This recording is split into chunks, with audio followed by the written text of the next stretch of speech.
ಇನ್ನು ನಾನು ಆ ಬಗ್ಗೆ ವಿಚಾರ ಮಾಡಿಲ್ಲ, ನಮ್ ಲೀಡರ್ಸ್ ಮಾತಾಡಿಲ್ಲ, ನಾನು ಆ ರೀತಿ ಯೋಚನೆನೇ ಇನ್ನೂ ಮಾಡಿಲ್ಲ. ಅಲ್ಲ, ಈ ಹಿಂದೆ ಆಪರೇಷನ್ ಕಮಲ ಒಂದು ಬಾರಿ ನೀವು ಫೇಲ್ಯೂರ್ ಹಾಕಿ ನೀವೇ ಕಾರಣ ಅಂತ ಎಲ್ಲ ಬಿಜೆಪಿ ವಲಯದಲ್ಲಿ ಹೇಳ್ತಾರೆ. ಸ್ವತಃ ರಮೇಶ್ ಜಾರಕಿಹೊಳಿ ಕೂಡ ಈ ಹಿಂದೆ ಹೇಳಿದ್ದಾರೆ. ಹಾಗಾಗಿ ಈ ಬಾರಿ ಮತ್ತೆ ನೀವೇನಾದ್ರೂ ಅಲ್ಲೋಗಿ ಫೇಲ್ಯೂರ್ ಕಾರಣ ಆಗ್ತೀರ ಅಂತ ನಿಮ್ಮನ್ನು ಕರ್ಕೊಳ್ತಿಲ್ವಾ? ರಮೇಶ್ ಅವ್ರಿಗೆ ಎಲ್ಲ ಸತ್ಯ ಗೊತ್ತಿದೆ. ರಮೇಶ್ ಅವ್ರಿಗೆ ಎಲ್ಲ ಸತ್ಯ ಗೊತ್ತಿದೆ. ಅವ್ರ ಆ ರೀತಿ ಮಾತಾಡಕ್ಕೆ ಚಾನ್ಸ್ ಇಲ್ಲ. ಅಲ್ಲ, ಹಿಂದೆ ನೀವು ಹೋಗಿ ವಾಪಸ್ ಬಂದಿದ್ದು ನಿಜ ಅಲ್ವಾ?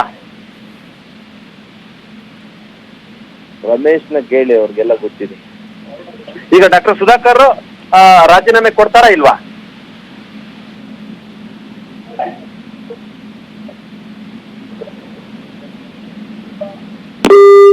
ಸುಧಾಕರ್ ಅವರೇ ಕೇಳಿಸ್ತಾ?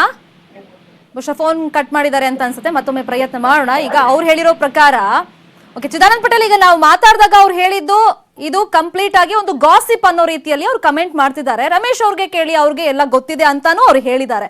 ಅಂದ್ರೆ ನಿಗಮ ಮಂಡಳಿಯಲ್ಲಿ ಸ್ಥಾನ ಸಿಕ್ಕಾಗ ಸ್ವಲ್ಪ ಮಟ್ಟಿನ ಖುಷಿ ಅವರಲ್ಲಿ ಇತ್ತು. ಬಟ್ ಇವಾಗ ಎಲ್ಲರೂ ಶಾಸಕರು ಒಬ್ಬೊಬ್ಬರಾಗಿ ರಾಜೀನಾಮೆ ಕೊಟ್ಟಿರೋದ್ರಿಂದ ಒಂದು ಕಾನ್ಫಿಡೆನ್ಸ್ ಸುಧಾಕರ್ ಅವ್ರಿಗೂ ಬಂದಿರಬಹುದು. ಏನಂತೀರಾ ಪಟೇಲ್?